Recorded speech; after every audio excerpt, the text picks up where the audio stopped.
Hey y'all, countryman.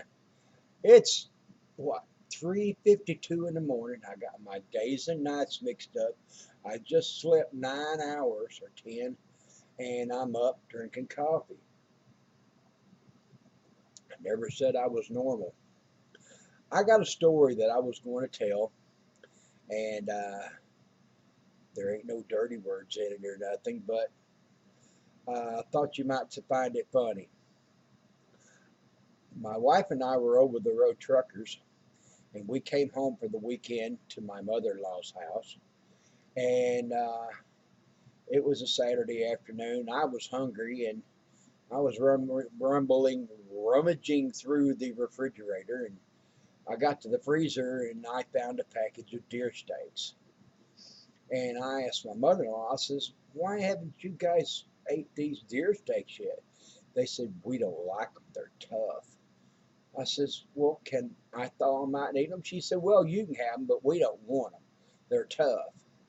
So my mother-in-law, my wife, and my sister-in-law were all in the front room doing what women do uh, best, yakking and gossiping at each other and having a good old time. And I was in the kitchen. I thawed out the steaks and started rummaging around through the drawers, and I got my uh, cutting board out, and I thawed the steaks. They were completely thawed, and had the skillet on the stove, and my flour and everything, and I got to looking in the silverware drawer where all the big spoons was. And she had one of those little hammers that you tenderize the meat with. So I got my steaks out, and I'm sitting there, and I'm tenderizing the steaks with the hammer. I mean, everybody knows how to use a meat tenderizer hammer. And I'm banging away in the kitchen on these, and my mother-in-law's in the front room. She says, "Philip, what are you doing in my kitchen making so much noise?" And I says, "I'm beating my meat." And I'm just sitting there just pounding on these steaks, and they started out. They were about the size of about 4 inches diameter. When I got done with them, they were about 5 to 6 inches in diameter.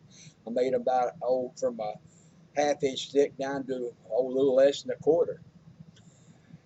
And I'm sitting there beating on my meat, and I turned around, and all three of them women were sitting there watching me beat my meat.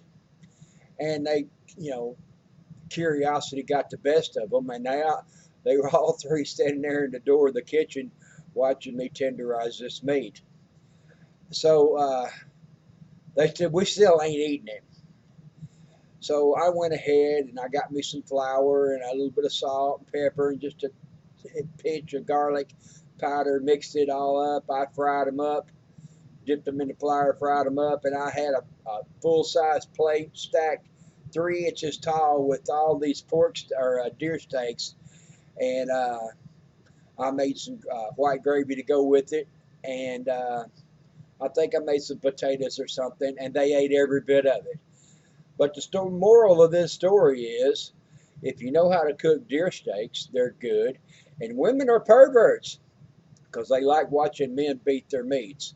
So I thought this was a funny little story, and if you found out it's funny, give me a thumbs up, and God bless.